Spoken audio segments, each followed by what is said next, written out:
The next speaker is going to be Dr. Anna Hansell from the United Kingdom, who will speak about aircraft noise exposure and changes in cardiac structure and function assessed by magnetic resonance imaging.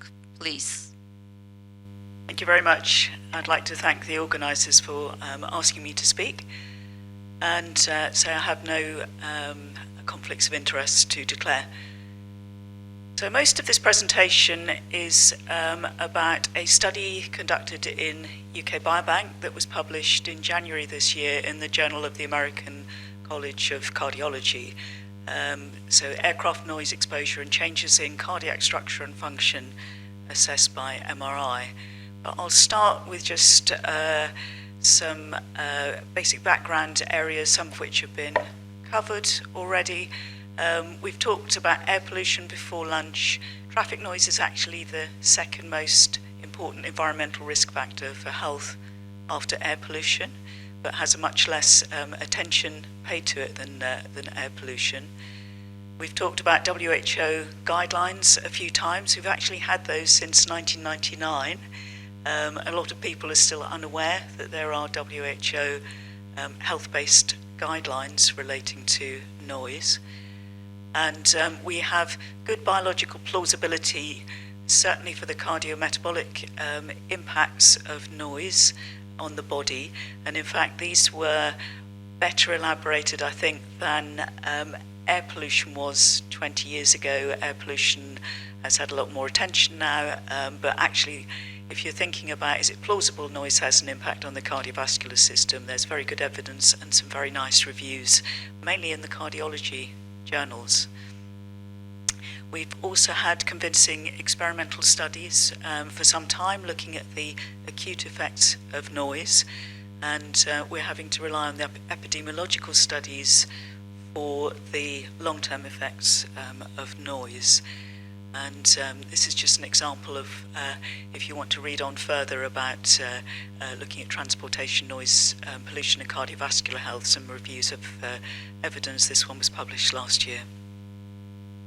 So how did I get involved in noise? Well, I was working along the same corridor as Lars Yarup, who was the lead of the Hyena study, which looked at noise from aircraft and road noise around airports in Europe and found associations of hypertension risk with aircraft noise at night and with road noise.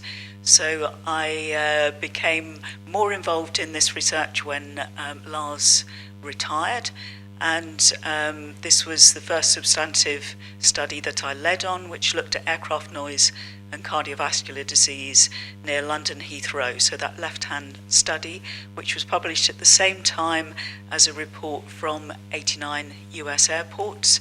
These were small area studies, so they were ecological studies, hypothesis generating studies, but they found that in areas where you had large populations exposed to aircraft noise, you could distinguish different rates, higher rates of both mortality and hospital admission for cardiovascular disease, for heart disease and for stroke in those populations. So we treated this very much as initial evidence, and I've spent the last 12 years or so working to get more funding, improve data sets, get more and better data to be able to look at this at an individual level. But I think this was when it first really hit the news that maybe there were some quite serious health outcomes that were related to exposures to noise. And I actually spent a whole week discussing this with the press when it first came out. There was so much attention to it. So this particular study I'm talking about today was led by some cardiology colleagues at University College London, Christian Topriceno and Gabby Capter. And the study used the UK Biobank cohort, which we've again heard mentioned one or two times. 500,000 people were recruited in 2006 to 10, age 40 to 69 years, and they had extensive information and measurements at baseline, and then subsequently record linkage with administrative health data. And around about 100,000 lived in aircraft noise study areas around Manchester, Birmingham, London Heathrow and London Gatwick. So this didn't start off as a noise study. We didn't go and recruit people who live near airports and say, do you want to be in a study about noise and health? These were people recruited completely separately from the question about noise. So I think that helps with the issue of selection bias here. So you have a map on the right-hand side just showing where the airports are in relation to the assessment centres, which are primarily in urban areas. So for the outcomes, I relied very heavily on the multidisciplinary team that we had, and our cardiologists advised on these cardiac imaging metrics. For those of you who are more familiar with this, we used a convolutional neural network, and that was validated against human experts to standardise the cardiac MRI segments across the participants. And we had 3,635 people who both had cardiac MRI, so this was a subset of the people in UK Biobank, and they also lived near enough to an airport for us to include in the study. These are the outcomes that we looked at. So there was heart structure and heart function. So I'll try to include on each slide, for people who are not so familiar with this, what any of the abbreviations stand for. But basically we were looking at different measures of heart structure, left ventricular volume indices, left ventricular mass, and wall thickness, and different measures of the heart function. So we've had heart strain and ejection fraction mentioned previously, and we've also looked at the left ventricle myocardial contraction fraction. So we also had participants who had data who didn't live near an airport, and we'll come back to those a little bit later in the talk, because we also looked at them. So the aircraft noise exposure metrics that we were available were constrained because we had to obtain them from the Civil Aviation Authority, and the only metrics available were L-night and L-den. So we had a nighttime measure from 11 p.m. to 7 a.m. and a 24-hour weighted measure L-den, which is used in most of the noise studies have an L-den measure. So these are different from the metrics that Suzanne mentioned, where they had more control about the noise that they were playing to people. So these are averages, and they're trying to capture on that bottom right hand side. You can see you have a acute rise in the noise levels, which goes down again. That might be important physiologically, but we don't have those data for these large epidemiological studies. We're using some sort of average here. So there's a lot of detail that my exposure science colleagues went into to try and get the best exposure estimate at residents' address from aircraft noise that I'm happy to take questions on. And we included within this our local authority districts where the noise contours covered at least some of the districts. So there were some districts, some parts of the district that didn't have aircraft noise and some parts that did.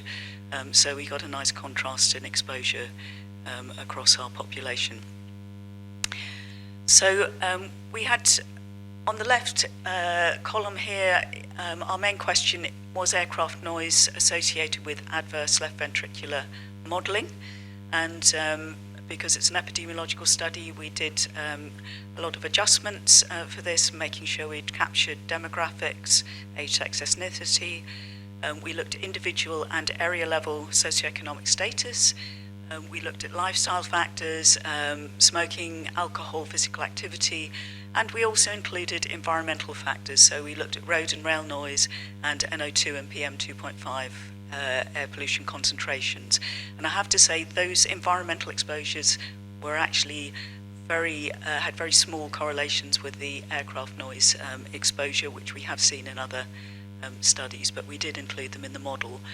And then we went on to do a mediation analysis to ask to what extent the noise-induced left ventricular remodeling might be indirectly mediated through cardiovascular risk factors, high cholesterol, BMI, diabetes, hypertension in this. So our main results are that we saw higher aircraft noise was associated with concentric left ventricular modelling. So the graph here shows quite consistent impacts on different measures of the left ventricular volumes in pink, and then in blue the left ventricular mass and thickness.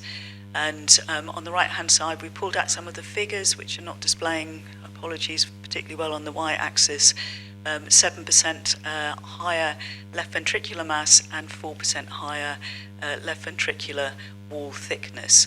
And this measure of L-night is above 45 decibels, so we looked at those at higher and lower.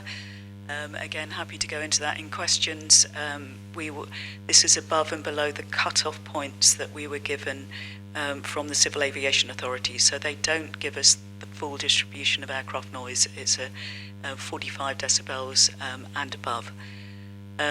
We also looked at the LDEN measures, which had similar patterns to those we were seeing in aircraft noise, but somewhat lower effect sizes.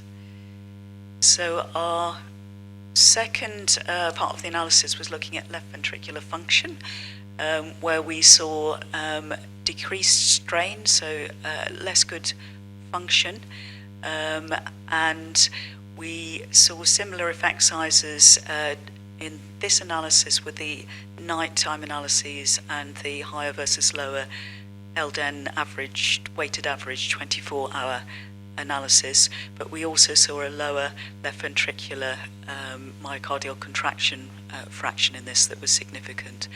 And as a sensitivity analysis, we looked at non-movers. So some of our, so they would have been exposed. So we've got less misclassification bias going on, and we found higher effect sizes in those people who hadn't moved during our follow-up time. In our mediation analyses, we found that the left ventricular remodeling had a sizable attributable fraction to BMI, and our left ventricular modelling for the LDEN measures also appeared to be associated with noise increasing hypertension. We didn't see mediation effects with cholesterol. Again, we did a sensitivity analysis using the UK Biobank measures of adipose tissue volumes and found similar effects to using BMI. So we also looked at people who weren't exposed to weren't exposed to aircraft noise, and looked at the clinical implications of the left ventricular modelling in terms of major adverse cardiovascular event risk, MACE. So this showed that each 1% worsening in any metric gave 2 to 4% higher MACE risk.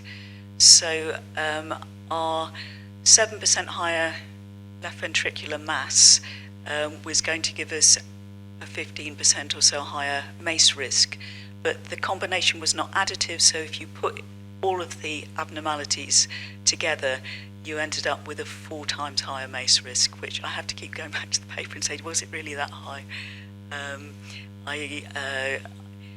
It's really quite interesting in terms of implications. So this is the first study that's looked at this, so it'll be very interesting to see if our results replicate in other studies. We've had, for this type of study, it's the first study, it's a relatively large sample size.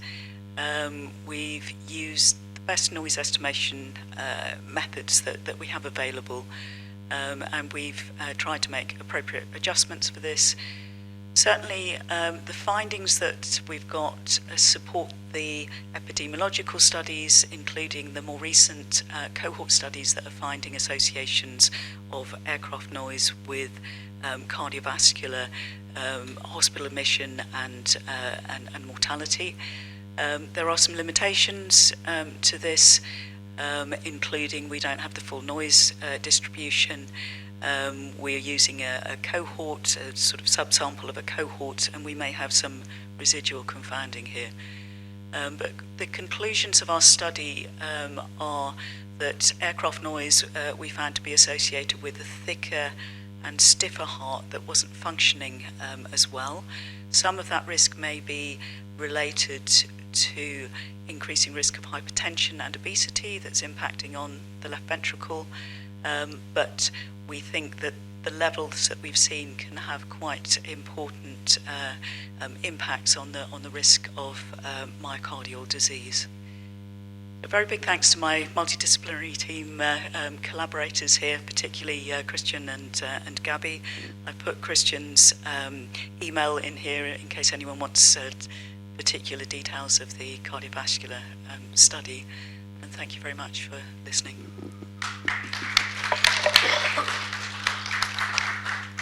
Thank you, Professor Hansell, for the wonderful lecture. And discussion will be at the end after 5 lectures. So now I will